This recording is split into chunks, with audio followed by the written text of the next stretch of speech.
welcome. We are glad and thanks for all of you all coming out today. We have so much to do. We're only a small percentage of the way through our efforts to make this into what you want it to be. So today, I'm announcing that I'm running for a third term as mayor of Kannapolis, and I am thankful for your support. We have council members here, business leaders, seniors, millennials, church members, African Americans, Hispanics, North Carolina Research Campus leadership, education leaders, and healthcare leaders all among us today. That gives you an impression of how widespread this support is for continuing to move Kannapolis forward. And that's why we're here.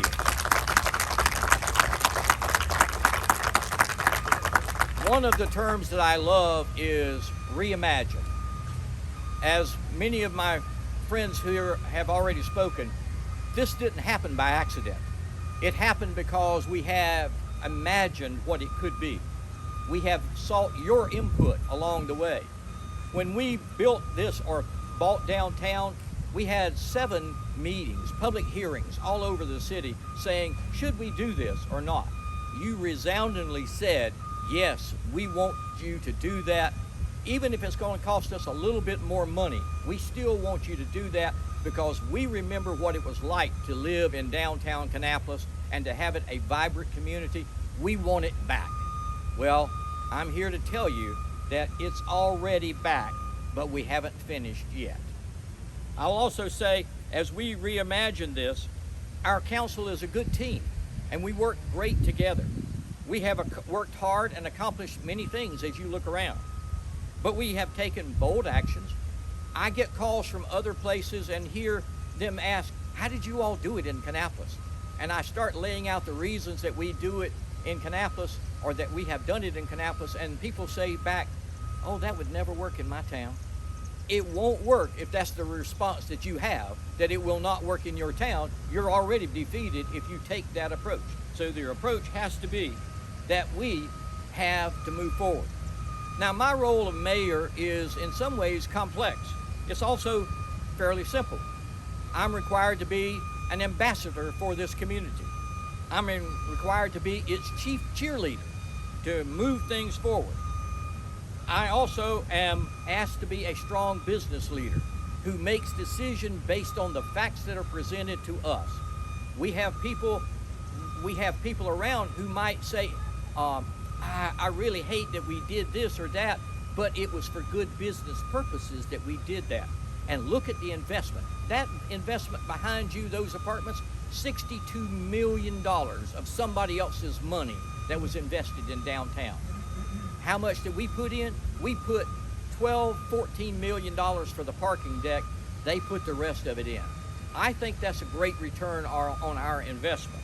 Also, I have to be an empathetic guide. That is, everybody is not able to live in $1,000 or $10,000 or $5,000 a month places. They have to have some help along the way. So as we are looking to our future, it's important that the mayor be sympathetic and empathetic to those who might not be as well heeled as others might be.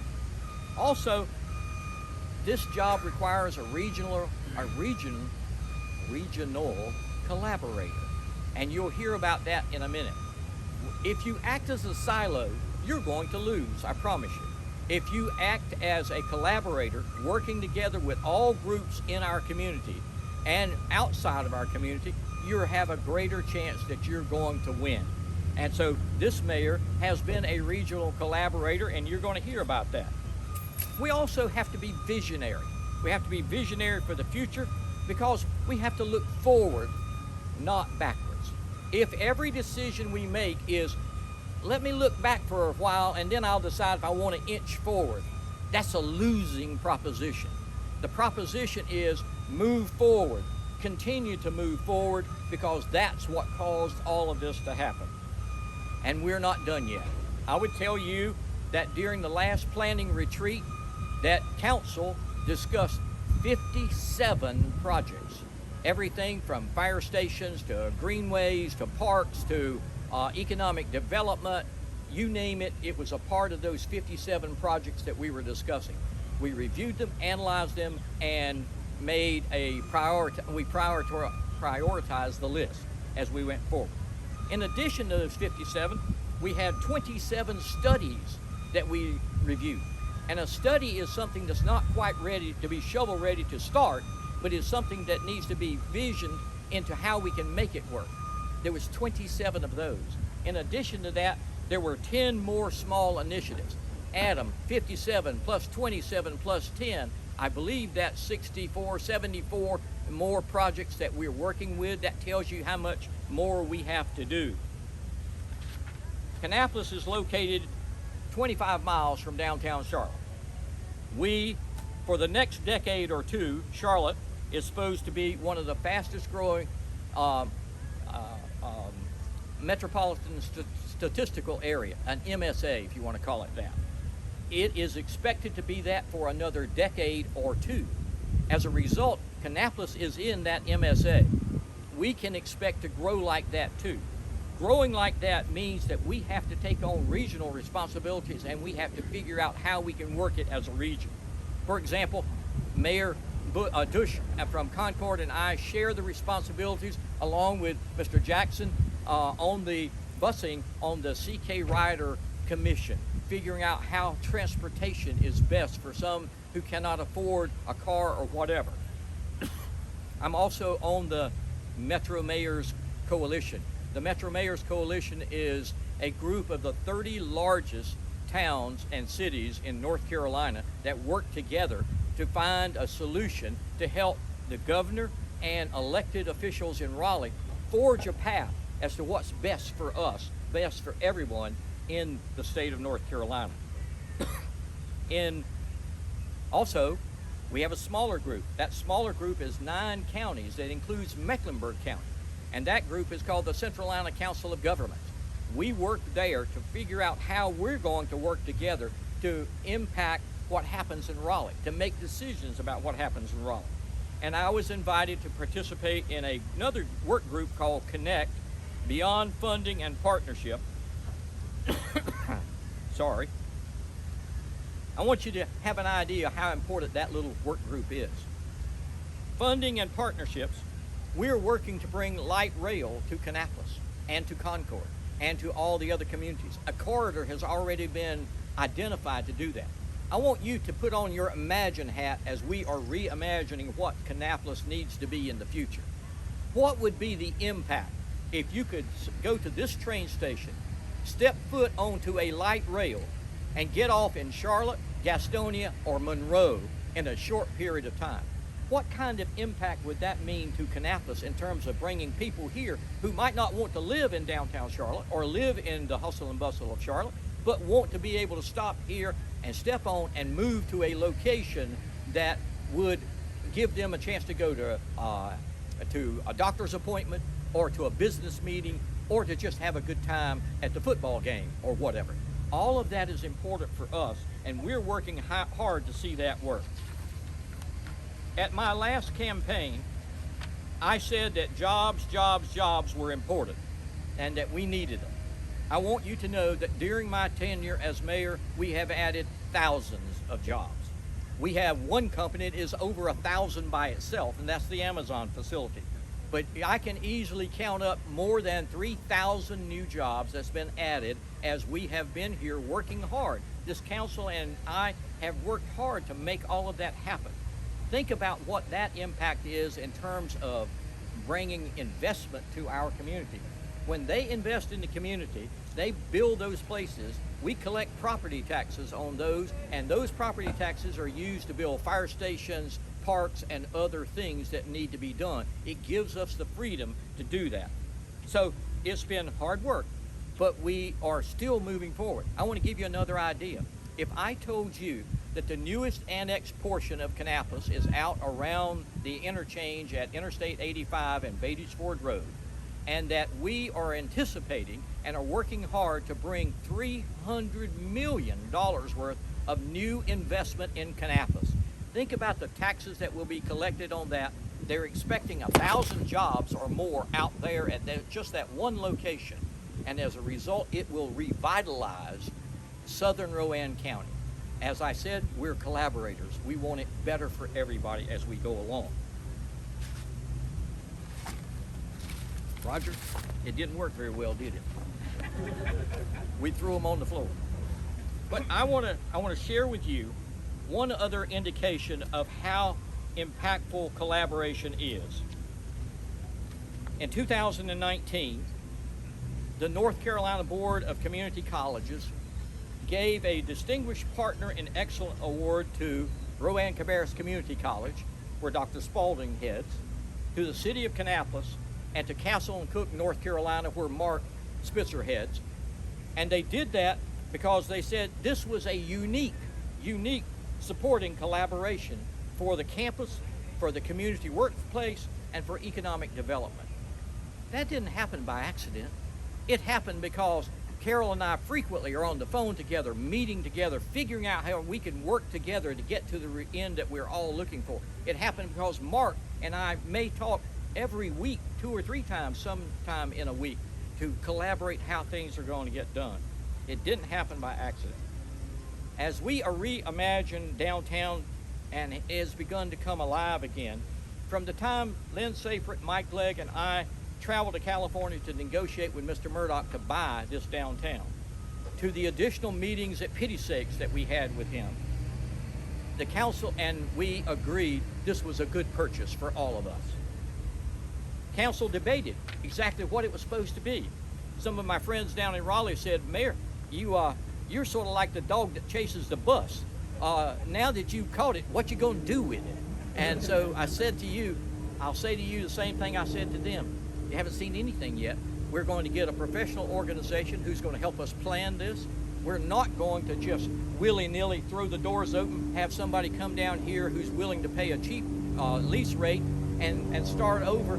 That won't work. We need something that has a vision to it as we go down the road. I can tell you that has worked tremendously well.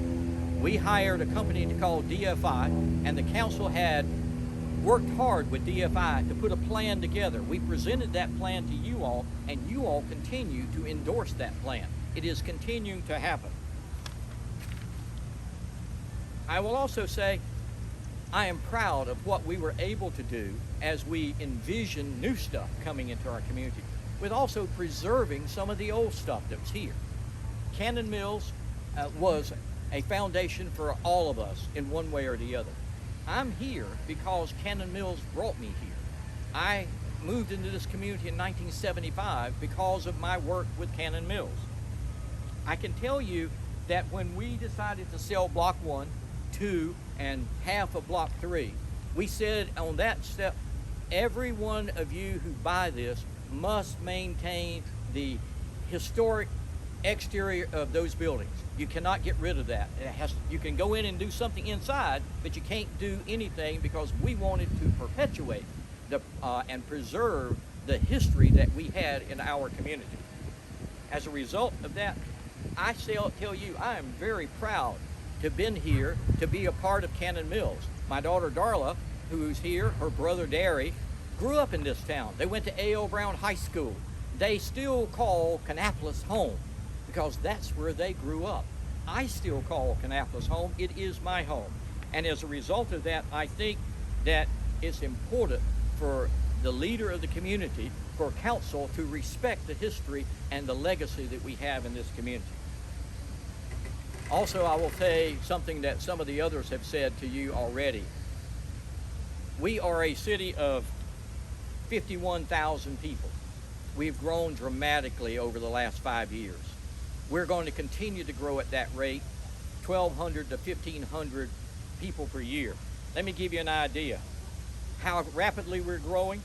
Through the first 4 months of 2021, been 174 permits for a new single family home. All of last year, we only did 333. If we go in 4 more months, we will have passed what we have already done last year, which was a great year for building new houses. Our growth is wonderful, But let me add just one more step to be that empathetic mayor that is responsible for all citizens who are here. I will also tell you that in spite of that wonderful growth, we have to be mindful of gentrification for senior citizens who might be on a fixed income, to vulnerable populations who might be in jeopardy because of the changes in the values that are rising in house prices as a result of that. My goal is that all our citizens are able to enjoy the growth that's going on and the benefits that that growth brings to our community. These wonderful things require, from such a large city, a full-time mayor. There is no way that you can do it, as you heard several people say already, as part-time. It just has too many responsibilities. I could bore you to tears with the number of things that we have done.